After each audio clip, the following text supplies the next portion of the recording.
Welcome class. तो आज हम लोग नया यूनिट स्टार्ट करें और वो है chapter 9 ray optics. Ray optics से मोस्ट ऑफ द स्टूडेंट पहले से ही एक्वेंटेड होंगे, क्योंकि ये 10th स्टैंडर्ड में भी और पहले भी जो है सो बच्चों को पढ़ाया जाता है, ठीक है। लेकिन जो हमारा एक्सपीरियंस है उसके हिसाब से हम जहाँ तक हम जान पाते हैं, बच्चों का जो लेवल ऑफ अंडरस्टैंडिंग है रे ऑप्टिक्स के विषय में वो थोड़ा गड़बड़ है।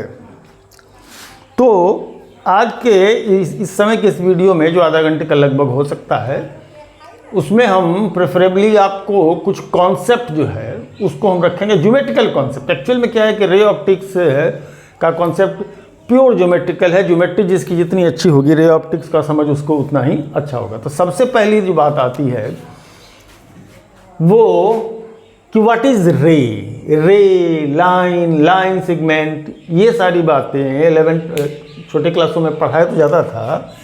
लेकिन अगर अनएंडिंग लाइन है जो दोनों साइड में ही क्या हो रहा हो, इनफाइनाइट पर जाके टर्मिनेट करा हो, इधर भी इनफाइनाइट पर टर्मिनेट करा हो, तो इसको कहते हैं लाइन, इसको कहते हैं लाइन। और अगर कोई ऐसा हो किसी एक सर्टेन पॉइंट से ओरिजिनेट होता हो, इनफाइनाइट पर टर्मिनेट करता हो, तो इसको कहते हैं रे, करेक्ट। और अगर कोई ऐसा है कि एक ओरिजिनेटिंग पॉइंट हो और एक क्या हो, टर्मिनेटिंग पॉइंट हो, तो इसको कहते हैं लाइन सेगमेंट, ठीक है। चूंकि ये क्लास 6th-7th के स्टैंडर्ड की बात है, लेकिन बच्चे उसको उतना ध्यान देते नहीं है, तो इस बात जानना है। तो सबसे पहले रे का मतलब हमारा क्या है, originating from a certain point and terminating to infinite, इसको अपन लोग कहते हैं रे, पहली बात, ठीक है। लाइट का जो कॉन्सेप्ट है वो क्या है कि सोर्स से रे इमिट होता है। कोई भी सोर्स है, कोई पॉइंट सोर्स है, तो ईच एंड एवरी डायरेक्शन में light is emitted in the form of rays, light rays. अब बात की बात है कि हम उस पर थोड़ा कंट्रोवर्सी वेब ऑप्टिक्स में हम लोग जाके करेंगे, है ना। ये रेज, रे क्या होता है, इससे इमर्ज आउट होता है किसी एक सोर्स से, पॉइंट सोर्स से। हम हो सकता है कि हमने फिगर को जस्टिफाई नहीं किया हो, लेकिन एक पॉइंट सोर्स से क्या होता है, रेज जो है सो हमारे इमर्ज आउट होते हैं, ठीक है जी। चलिए, अब जो सबसे पहली बात हम लोग को देखना है वो ये है law of reflection. Law of reflection, reflection देखना है और लॉ ऑफ रिफ्लेक्शन देखना है। रिफ्लेक्शन किसको कहते हैं, रिफ्लेक्शन कहते हैं कि after striking the surface if the ray returns in the same medium then such phenomena is called reflection. किसी सरफेस को स्ट्राइक करने के बाद अगर रे हमारा उसी मीडियम में वापस लौट जाता है, मुड़ जाता है, तो ऐसे फेनोमेना को हम लोग क्या कहेंगे, रिफ्लेक्शन कहेंगे। इफ लाइट रे what turns in the same medium, same medium में क्या हो जाए, टर्न हो जाए, बाउंस बैक करे। बाउंस बैक नहीं कहेंगे, बाउंस बैक कहना तो सीधे रास्ते से होगा, वो नहीं होगा, है ना। After striking the surface returns in the same medium, same medium में रिटर्न कर जाता है। इफ ए लाइट रे strikes any surface and returns in the same medium and such phenomena is called as reflection and the surface is called reflecting surface। और ऐसा surface जो भी होगा वो रिफ्लेक्टिंग सरफेस। हमारा ये बोर्ड कैसा है, रिफ्लेक्टिंग सरफेस है। वाल कैसा है, रिफ्लेक्टिंग सरफेस है, ठीक है। अब ट्रांसमिटिंग सरफेस भी हो सकता है, ओपेक है तो ये रिफ्लेक्टिंग हो जाएगा, और अगर ओपेक नहीं होगा तो ट्रांसमिट भी करेगा, तो ट्रांसमिट करेगा, तो अगर ट्रांसमिट होगा तो उसमें रिफ्लेक्शन होगा। ये सारी बातें हम लोग आगे चल के देखेंगे, अभी तक हम लोग रिफ्लेक्शन पर हम लोग फोकस करें। तो लॉ ऑफ रिफ्लेक्शन को सबसे पहले हम लोग देखें। लॉ ऑफ रिफ्लेक्शन को सबसे पहले हम देखिए। आज की जो टॉपिक्स है और जो हम लोग देखेंगे वो ये, लेट सपोज कि क्या है, ये आपका एक रिफ्लेक्टिंग सरफेस है और इस रिफ्लेक्टिंग सरफेस के ऊपर ये मान लीजिए पॉइंट ऑफ इंसिडेंस है ना जी, ये पॉइंट ऑफ इंसिडेंस है और यहाँ पर कोई इस पर एक लाइन ड्रॉ किया जाए जो उसको कहा जाए normal, normal to the point of incidence.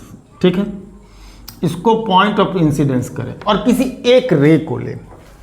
Raise तो किसी भी सोर्स से इनफाइनाइट इमर्ज आउट हो रहे होंगे, एक दो रे तो इमर्ज नहीं हो रहा होगा, इनफाइनाइट रेज क्या हो रहे होंगे, इमर्ज कर रहे होंगे। लेकिन उनमें से हम क्या करेंगे, एक रे को हम लेते हैं। किसको लेते हैं, एक रे को। ठीक है जी, किसी एक रे को, ये इंसिडेंट रे, इंसिडेंट रे आई आर है ना, आई आर या INR है ना, इंसिडेंट ऐसा कुछ लिख ले। और ये है हो गया हमारा क्या, रिफ्लेक्टेड रे है ना, रिफ्लेक्टेड रे। ठीक है जी, incident ray and reflected ray. Incident ray यही रे इंसिडेंट हुआ और ये क्या हो गया, रिफ्लेक्ट कर गया और ये एन हमारा पॉइंट ऑफ इंसिडेंस है। तो यहाँ पर नॉर्मल के साथ एक एंगल बनेगा। लेट सपोज हम इसको कह लें क्या, θ1, क्या कह लें, θ1 और ये हो गया θ2। तो θ1 कहलाएगा हमारा एंगल ऑफ इंसिडेंस, θ1 कहलाएगा एंगल ऑफ इंसिडेंस, वहीं θ2 कहलाएगा angle of reflection, angle of reflection.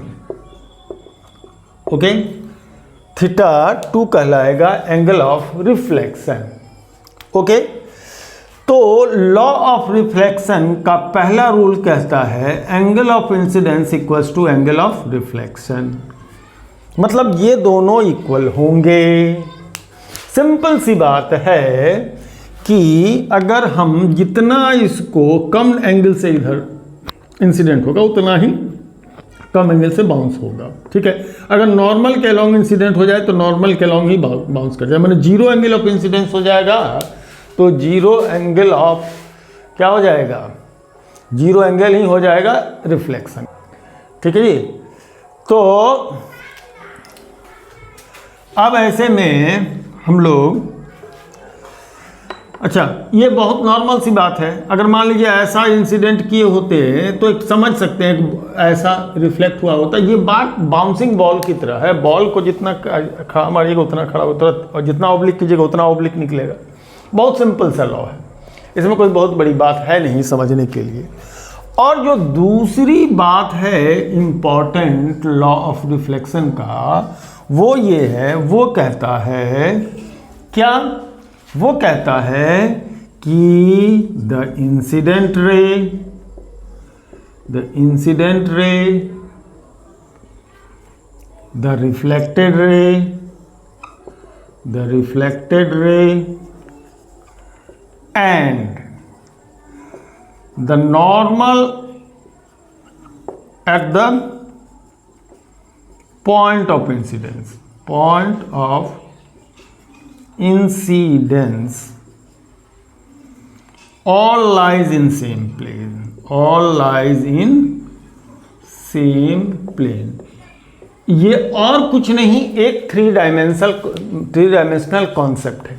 ठीक है, जरा सा गौर कीजिएगा कि आप जैसे कि इस बोर्ड के प्लेन को ही समझिए, इसी प्लेन को, इसको एयर में देखिए आप, है ना, बिल्कुल एयर में देखिए कि अगर इंसिडेंट रे ये है, रिफ्लेक्टेड रे ये है और normal at the point of incidence ये होगा, ये बिल्कुल तीनों का तीनों इंसिडेंट रे, नॉर्मल, ये तीनों एक प्लेन में आएगा, है, एक इमेजिनरी प्लेन को इमेजिन कीजिए, उसमें ये आएगा। ऐसा नहीं होगा कि रे ऐसे आकर के इंसिडेंट हुआ और ऐसे निकल गया, तो तो अब तो ये रे और ये इंसिडेंट रे और रिफ्लेक्टेड रे एक प्लेन में तो आएंगे नहीं, अलग अलग प्लेन में हो जाएंगे, है ना, अलग अलग प्लेन में हो जाएंगे। तो ऐसा नहीं कि ऐसे इंसिडेंट हो गया ऐसे, इसमें angle of reflection, angle of incidence दोनों सेम हो सकता है, angle of incidence and angle of reflection दोनों क्या हो सकता है, सेम हो सकता है। लेकिन ये हमारे रिफ्लेक्शन के लॉ नहीं सजेस्ट करता है और होना भी नहीं चाहिए, क्योंकि ऐसे आ रहा है तो ऐसे ही निकलेगा। ऐसा नहीं कि इधर निकल जाएगा, इधर निकल जाएगा या सामने ऐसे निकल जाएगा, नहीं। ये इंसिडेंट रे, रिफ्लेक्टेड रे और normal to the point of incidence, ये तीनों के तीनों क्या होंगे, एक प्लेन में आएंगे। यही हमारा लॉ कहता है, इसको सजेस्ट कर रहा है। ठीक है, angle of incidence angle of reflection बराबर होंगे। ठीक, अब फॉर्मेशन ऑफ इमेज को थोड़ा सा प्लेन मिरर में फॉर्मेशन ऑफ इमेज को जरा सा हम लोग समझेंगे, है ना। फॉर्मेशन ऑफ इमेज को प्लेन मिरर में हम लोग थोड़ा सा समझने की कोशिश करेंगे। ये तो आप देख ही लिए, ऐसा समझ लीजिए कि ये हम लोग समराइज बैक कर रहे हैं। समराइज बैक कर रहे हैं मतलब क्या, कि जो चीज़ हम लोग जानते हैं उसको थोड़ा सा रिफ्रेश कर लें और तब आगे के लिए चलें। अब जरा सा formation of image in plane mirror पर हम थोड़ी चर्चा कर दें, और ये क्या है, बेहद जरूरी है। सबसे पहले स्मूथ सरफेस में ही मिरर फॉर्म क्या हो सकता है, आपका इमेज फॉर्मेशन होगा। रफ सरफेस में इमेज फॉर्मेशन नहीं होगा। इसके पीछे का भी कारण हम लोग साथ में देखेंगे। ठीक है, चलिए लेट सपोज कि ये एक रिफ्लेक्टिंग सरफेस है, ठीक है जी, और ये कोई पॉइंट सोर्स है। क्या है, पॉइंट सोर्स है। तो इससे बहुत सारे रेज क्या होंगे, निकलेंगे, बहुत सारे रेज निकलेंगे जो इसके तरफ आ रहा होगा। तो बहुत सारे रेज में से किसी दो रेज को पकड़ लें इमेज फॉर्मेशन के लिए। क्या कर लें, किसी दो रेज को फॉर्म कर लें। ठीक है, तो हम लोग कोई दो रे ले लेते हैं। ये एक रे है जो यहाँ के इंसिडेंट हुआ, तो यहाँ ये पॉइंट ऑफ ये नॉर्मल हो जाएगा, जितना एंगल बनाएगा ये ऐसे निकल आएगा। एक रे जो हम लोग यहाँ से ले लें, ठीक, ये यहाँ पर एंगल ज़्यादा है तो ये भी क्या होगा, ज़्यादा होगा। ठीक है ना। चलिए, तो सिचुएशन क्या होगा, इस रे के लिए इंसिडेंट रे, रिफ्लेक्टेड रे, इस रे के लिए इंसिडेंट रे, रिफ्लेक्टेड रे, ये नॉर्मल होगा। इमेज कहाँ बनेगा, इमेज कहाँ बनेगा, या किसको हम इमेज कहेंगे, इमेज कहाँ बनेगा और किसको हम इमेज कहेंगे, दैट्स द इंपॉर्टेंट पॉइंट। तो यहां से चला, ये रिफ्लेक्ट हो गया। इनफैक्ट ये चीज ऐसे, इसको जाना था बच्चे को ऐसा जाना था, लेकिन यही चीज टर्न हो गया इस साइड में। मतलब ये ऐसे आ रहा था और यही चीज ऐसे पलट करके ऐसे हो गया। बात को समझ, ऐसे पलट करके चल दिया। ओके, तो अब हम कह रहे हैं कि वर्चुअल फॉर्मेशन ऑफ इमेज कहाँ पर होगा, उसको समझने के लिए इनको पीछे की तरफ लाइए। ठीक है, इनको पीछे की तरफ लाइए। ठीक, तो पीछे की तरफ जब इसको ला रहे हैं और यहां पर अगर कोई आई रखा जाएगा तो जो आदमी देख रहा होगा उसको लगेगा कि रोशनी यहां से आ रही है, इस मिरर के पीछे इस पॉइंट से रोशनी आ रही है। तो P का एक वर्चुअल पोजीशन कहां बन गया, P डैश। तो ये P डैश ही इसका क्या बन जाएगा, वर्चुअल इमेज। कैसा image? Virtual image, not real image. Real image भी मैं समझा दे रहा हूँ, है ना। ये बन गया P डैश और P डैश ही हो गया इसका क्या? Virtual image. तो पॉइंट P जो एक लाइट सोर्स या कुछ भी रहा होगा उसका P डैश क्या हो गया? वर्चुअल इमेज हो गया। ठीक है जी, है ना। अब जरा सा एक बात को समझिएगा, समझने वाली बात ये होगी कि आपका ये एंगल बराबर हो जाएंगे, ये दोनों आइसोस्केलस ट्रायंगल, सॉरी क्या हो जाएंगे? दोनों कॉन्ग्रुएंट ट्रायंगल हो जाएंगे। एक साइड कॉमन है, एक साइड कॉमन है, राइट ट्रायंगल है, एक एंगल कॉमन हो जा रहा है, एक साइड कॉमन होगा, तो ऐसे में ये दोनों कॉन्ग्रुएंट ट्रायंगल हो जाएंगे। अगर ये डिस्टेंस d है तो ये डिस्टेंस भी d होगा। तो जितने डिस्टेंस पर ऑब्जेक्ट होगा उतने ही डिस्टेंस पर एक इमेज का भी क्या होगा? फॉर्मेशन होगा। तो प्लेन मिरर के अंदर ऑब्जेक्ट डिस्टेंस और इमेज डिस्टेंस दोनों क्या हो जाएंगे? सेम हो जाएंगे। इस पॉइंट को भी ध्यान रखिएगा, है ना। इमेज इस केस में वर्चुअल बन रहा है। अब रियल किस केस में बन सकता था? रियल किस केस में बन सकता था मैं दिखा देता हूँ। लेट सपोज कहीं पर डाइवर्जिंग रेज यहाँ पर आ रहा है, कन्वर्जिंग रेज यहाँ इंसिडेंट हो रहा है, तो यहाँ से इंसिडेंट होकर ये इधर रिफ्लेक्ट हो जाएगा और ये इधर रिफ्लेक्ट हो जाएगा। मतलब इस पॉइंट पर ये क्या हो जाएगा? ये मीट करेगा, इस पॉइंट पर ये मीट करेगा। यहाँ कन्वर्जिंग रेज आ रहे हैं, कन्वर्जिंग रेज, है ना, रेज। यहाँ पर जो ये रेज है डाइवर्जिंग है, मतलब फैल रहे हैं, डाइवर्जिंग रेज है। ये डाइवर्ज करे, यहाँ पर क्या हो रहा है? कन्वर्ज कर रहा है। तो कन्वर्जिंग रेज का जब मीट करेंगे, जहाँ पर इसके अंदर बीच के जो भी होंगे वो सब आकर के यहाँ मिलेंगे, ऐसे जो भी होंगे सब आकर के यहाँ मिलेंगे। ये पॉइंट हो जाएगा इसका रियल इमेज।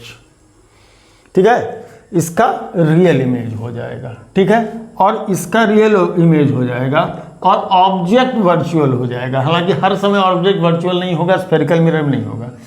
इसका ऑब्जेक्ट जो होगा वो वर्चुअल हो जाएगा, वर्चुअल ऑब्जेक्ट हो जाएगा। The object will become virtual and image will be real, है ना। Object virtual, image real. Okay, image real होगा। मतलब सॉरी, ये जहाँ मिलता, एक्चुअल में जहाँ मिलता, मैं गलत लिख कर दिया, इसको नहीं बढ़ाना था, इसको बढ़ाना था।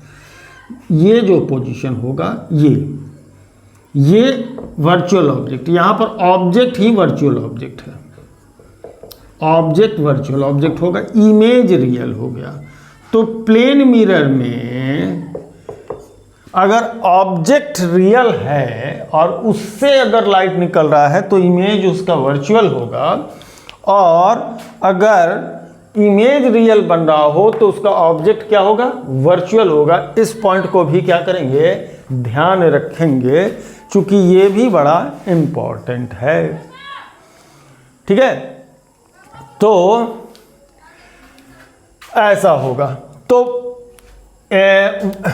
वर्चुअल इमेज किसको कहेंगे? वर्चुअल इमेज किसको कहेंगे? वर्चुअल इमेज हम उस बात को कहेंगे जिसमें आफ्टर रिफ्लेक्शन रेज जो है सो वर्चुअली मीट कर रहे हो। ऐसा मीट तो कर नहीं रहा है ना, लग रहा है कि यहाँ से निकल के आ रहा है, ये वर्चुअल मीटिंग पॉइंट हो गई। ठीक है, रियल इमेज कब होगा? जब आफ्टर रिफ्लेक्शन वो क्या करे? इन रियल सेंस क्या हो? इंटरसेक्ट कर जाए, किसी एक पॉइंट पर कन्वर्ज कर जाए, एक पॉइंट पर मिल जाए, तो वो कह जाएगा रियल इमेज। ऑब्जेक्ट के रूप में इसमें वर्चुअल ऑब्जेक्ट होगा। ठीक है, जो एक्चुअल में इस पॉइंट पर मिलता, अगर ये मिरर नहीं होता तो इस पॉइंट पर मिलता, है ना, इस पॉइंट पर मिलता, तो इसमें क्या हो जाएगा? वर्चुअल ऑब्जेक्ट हो जाएगा। तो real image, real intersecting point of reflected rays, virtual image, virtual intersecting point of what? Reflected rays. ठीक है, ये कॉन्सेप्ट है हमारा किसका? Formation of image in plane mirror का। ठीक है, चलिए, तो अभी हम लोग फॉर्मेशन ऑफ इमेज देख रहे थे। प्लेन सरफेस के अंदर इमेज फॉर्मेशन होगा, ये तो हम लोगों ने देख लिया। अगर इरेगुलर सरफेस है, जैसे कि हर चीज़ में तो हमारा इमेज बनता नहीं, मिरर में इमेज बनता है, और काफ़ी पॉलिश, काफ़ी चिकना होगा। जो काफ़ी चिकना नहीं होगा उसमें इमेज बनेगा, इसमें भी नहीं बनेगा, थोड़ा बहुत बनता है। थोड़ा बहुत बनता है, लेकिन ज़्यादा तरीके से नहीं बनता है। ऑलमोस्ट जो भी सरफेस अगर यदि हम लोग हाथ के छूने से अगर यदि थोड़ा बहुत रुखा जो भी महसूस होगा, जिसको भी टच करने से फ्रिक्शन फील हो, फ्रिक्शन तो खैर प्लेन सरफेस में भी जो मिरर है उसमें भी आता है, उसका रीज़न क्या है वो तो हम लोग फ्रिक्शन वगैरह में देखते हैं। तो परफेक्ट स्मूथ जिसको कहते हैं, परफेक्ट स्मूथ अगर सरफेस नहीं हो, जैसे स्टील हो जाता है या पॉलिश्ड सरफेस जो भी होता है वही परफेक्ट स्मूथ होता है। अगर परफेक्ट स्मूथ नहीं होगा तो माइक्रोस्कोपिक लेवल पर ये इस टाइप का सरफेस होगा, और इस टाइप का सरफेस होगा तो किसी भी पॉइंट सरफेस से निकलने के बाद ये लाइट यहाँ पर ये नॉर्मल हो गया, इधर निकल जाएगा। वहीं यहाँ से आने के बाद यहाँ का लाइट देखिए ये इसका नॉर्मल हो गया तो इधर चल जाएगा। कहने का मतलब बेतरतीब तरीके से जो रिफ्लेक्शन होगा वो बेतरतीब तरीके से होगा। आफ्टर रिफ्लेक्शन वो इरेगुलर शेप में चल देगा, कहीं पर वो क्या होगा, रेगुलराइज नहीं हो पाएगा, है ना, रेगुलराइज नहीं, कोई इधर चला जाएगा, कोई इधर चला जाएगा, कोई यहाँ से आ गया तो इधर चल दिया। मतलब रिफ्लेक्शन रेगुलर, रिफ्लेक्शन के बाद ये रेगुलर, ये क्या था, पैटर्न था कि ऐसे आया और ऐसे फैला, है ना, माने जितना एंगल ऑफ इंसिडेंस इधर से बढ़ते जाएंगे, एंगल ऑफ इंसिडेंस बढ़ता जाएगा, एंगल ऑफ रिफ्लेक्शन भी बढ़ता जाएगा। तो ये एक रेगुलर वे में हो रहा था, लेकिन यहाँ पर क्या आ जाएगी, इरेगुलरिटी आ जाएगी। तो जब इरेगुलरिटी आ जाएगी तो ऐसे में देखने को ये मिलेगा कि after reflection the rays neither in real nor in virtual situation, ये एक दूसरे से क्या होंगे, मिलेंगे नहीं, तो इमेज फॉर्मेशन नहीं हो पाएगा तरीके का। तो नेक्स्ट टॉपिक हम लोग का है स्फेरिकल मिरर। स्फेरिकल मिरर को समझने के लिए सबसे पहले एक सोचिए कि एक ग्लास है, ग्लास का एक फुटबॉल है आपके पास, स्फेयर है, ग्लास का क्या है, स्फेयर है, ठीक है जी। और स्फेयर का एक सेंटर होगा, ओके। अब इसको किसी एक साइड में स्लाइस कर दीजिए, स्लाइस कर दीजिएगा तो इस टाइप का एक डिस्क जो है सो निकल आएगा, डिस्क शेप में, डिस्क जो हम लोग देखते हैं एंटीना वगैरह का डिस्क, तो डिस्क शेप में आ जाएगा, ओके। अब इसके क्या करें, इसका ये जो भी शेप है आपका, है ना, ऐसा मान के चलिए, है ना, तो जो भी शेप है इसका अगर हम लोग क्या करते हैं, एक्सटर्नल सरफेस को, एक्सटर्नल को क्या कर देते हैं, पॉलिश कर देते हैं, इसके ऊपर सिल्वर ब्रोमाइड का लेप चढ़ा देते हैं, ठीक, सिल्वर ब्रोमाइड का लेप चढ़ा दिया जाए, ठीक है ना, ऐसा चढ़ा दिया जाए, ठीक, ओके। अब क्या होगा, इसमें इंटरनल सरफेस अंदर जो होगा, ये अंदर, है ना, ये रिफ्लेक्टिंग हो जाएगा, ओके। तो अब समझिए ये जो मिरर है, ये जो सेंटर सी है, सी जो कि एक्चुअल में सेंटर, स्फेयर का सेंटर है, वो मिरर का सेंटर ऑफ कर्वेचर कहलाएगा, सेंटर ऑफ कर्वेचर कहलाएगा, ठीक है जी, ओके। और यहां पर एक ज्योमेट्रिकल सेंटर बनता है इस तवे का, इस डिस्क का एक, है ना, पी ज्योमेट्रिकल, इसको सेंटर ऑफ कर्वेचर, इसको कहते हैं पोल। और पोल होता क्या है, geometrical centre of curved surface, curved surface, curved surface का ज्योमेट्रिकल सेंटर होगा। और जो स्ट्रेट लाइन पोल से सेंटर को कनेक्ट करेगी वो कहलाएगी principal axis, principal axis, the line joining the pole and the center of curvature is what, principal axis, ठीक है। और सेंटर से इसके सरफेस का कोई भी डिस्टेंस आर, CP या CP डैश जो भी कह ले, CP या CP डैश जो भी कह ले, ये बन गया radius of curvature, radius of curvature, radius of curvature बन जाएगा। ठीक है जी। तो ये radius of curvature principal axis बन गया, ये रेडियस ऑफ कर्वेचर बन जाएगा। तो बेसिकली अपने को ये जानना होगा कि इसके क्या क्या एसेंशियल पार्ट हैं। स्फेयर का जो सेंटर होगा, जिसका ये खुद का एक पार्ट है, वो सेंटर ऑफ कर्वेचर। जो उसका स्फेयर का रेडियस होगा, उसका रेडियस ऑफ कर्वेचर।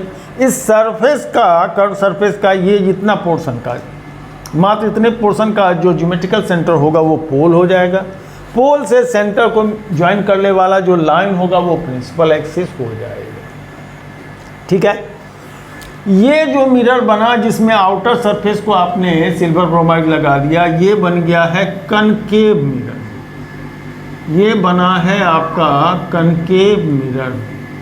ये हो गया है कनकेव मिरर का है कि इसका इंटरनल सरफेस रिफ्लेक्टिंग है। अब सोचिए इसी तरीके से अगर ऐसा ही एक टुकड़ा स्लाइस करने के बाद इसका इंटरनल सरफेस में अगर हम क्या करते हैं, अंदर में ये तबाह है ना, इसमें इस साइड में अगर हम इसको सिल्वर ब्रोमाइड लगा दिया जाता तो ये आपका है ना, ये बन जाता क्या, कन्वेक्स मिरर। ये कन्वेक्स मिरर। अब रह गई बात, ये पॉइंट इसका हो जाता पोल, ये हो जाता पोल। ये थोड़ा तिरछा बना है, तिरछा लीजिए, यहाँ बनेगा पोल। ये इसका प्रिंसिपल एक्सिस होगा, ये इसका प्रिंसिपल एक्सिस होगा, ये हो जाएगा इसका पोल। ये C से P का डिस्टेंस ये हो जाएगा इसका radius of curvature. Radius of curvature ये थोड़ा ऐसा है, ये थोड़ा ऐसा तिरछा है, तो ऐसा ही हम ले लिए। इसका जो इस पॉइंट से इस पॉइंट का जो मिड पॉइंट होगा वही पोल हो जाएगा। ठीक है। इसमें ये कन्वेक्स मिरर, चूंकि इसका कन्वेक्स सरफेस जो है से रिफ्लेक्टिंग होगा, इसका कनकेव सरफेस जो है से रिफ्लेक्टिंग होगा, तो ये कनकेव मिरर, ये कन्वेक्स मिरर बन जाता है। ठीक है जी, है ना। तो ये तो हो गई हमारे स्पेलकर मिरर का क्या इंट्रोडक्शन, है ना। जो टर्म दिए हैं उनको अच्छी तरह से समझ बूझ करके रखेंगे। ठीक है जी। चलिए हम लोग जरा देखें फोकस किसको कहते हैं, है ना। तो जो मिरर हम लोग ऐसा लिए थे, इसका एक क्रॉस सेक्शन ले, ऐसा कोई मिरर ऐसा होगा, इसका क्रॉस सेक्शन करेंगे, क्रॉस सेक्शन करेंगे तो कुछ ऐसा मिलेगा अपने को, ऐसा मिलेगा। मतलब ये कि ये जो डिस्क है इसको आप ऐसे यहाँ से क्या करिए, काट दीजिए, यहाँ से ऐसे करके काट दीजिए, काट करके क्रॉस सेक्शन ऐसा एक लाइन मिलेगा। क्रॉस सेक्शन लेते हैं ताकि प्लेन में इसके बिहेवियर को हम समझें। ये आपका पोल हो गया, ये इसका सेंटर हो गया, तो ये प्रिंसिपल एक्सिस हो गया, है ना। ओके। अब फोकस किसको कहेंगे, रेज, एक पैरेलल रेज को इस पर इंसिडेंट किया जाए, पैरेलल रेज को क्या किया जाए, इंसिडेंट किया जाए। जरा गौर कीजिएगा, वर्चुअल ये जो लाइन हम ड्रॉ कर रहे हैं सेंटर से, यही नॉर्मल हो जाएगा। जो लॉ ऑफ रिफ्लेक्शन समझा रहे थे उसमें सेंटर से पॉइंट ऑफ इंसिडेंस को अगर ज्वाइन कर दीजिएगा तो ये नॉर्मल लाइन हो जाएगा, क्योंकि ये radius is always normal to the surface of a circle. किसी भी स्फेयर या सर्कल के रेडियस जो होता है, ये रेडियस वही नॉर्मल होता है। ज्योमेट्री से अगर के कॉन्सेप्ट से आए तो radius is normal to the surface, तो ये नॉर्मल हो गया। तो जितना एंगल इधर बनेगा उतना ही एंगल बनाते हुए यहाँ से निकल आएगा, रिफ्लेक्ट हो जाएगा। यहाँ आए तो इसको गौर कीजिए, इसका एंगल ऑफ इंसिडेंस कम होगा तो इसका एंगल ऑफ रिफ्लेक्शन भी कम होगा। एक इंटरेस्टिंग बात क्या देखने को मिलता है कि जो भी पैरेलल रेज हैं, after reflection they meet the principal axis at the same point. तो फोकस क्या है? After reflection from the spherical surface, from the spherical surface, the reflected ray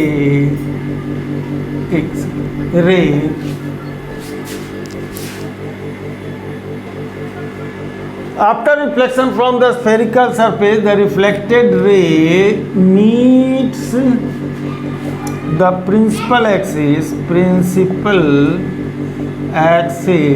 at the same point, which is known as focus,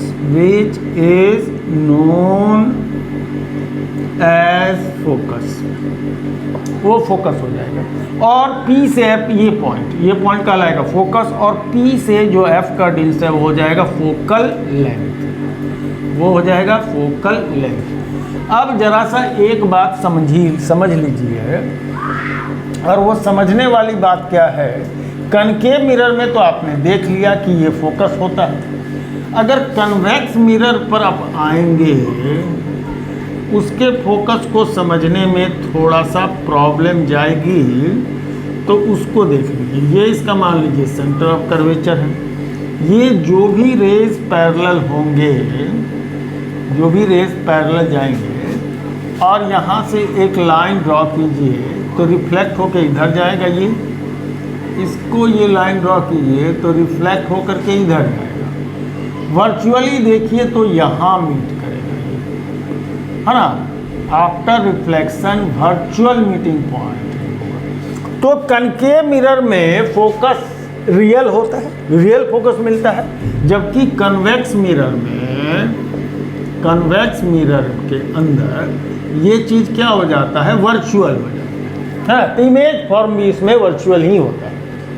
इसमें real image बनता है, virtual बनता है, लेकिन बहुत कुछ सिचुएशन ऐसा है जहाँ वर्चुअल बनता है ना। तो इसमें रियल फोकस है, उसमें वर्चुअल फोकस उसमें भी है, फोकस इसमें भी है। इसमें रियल फोकस है, उसमें वर्चुअल फोकस है। और फोकल लेंथ P से F का जो डिस्टेंस होगा, यही इसका फोकल लेंथ बनता है। ठीक है जी। तो हम लोग इंट्रोडक्शन में हमने ये सारी चीज़ें आपको बता दी।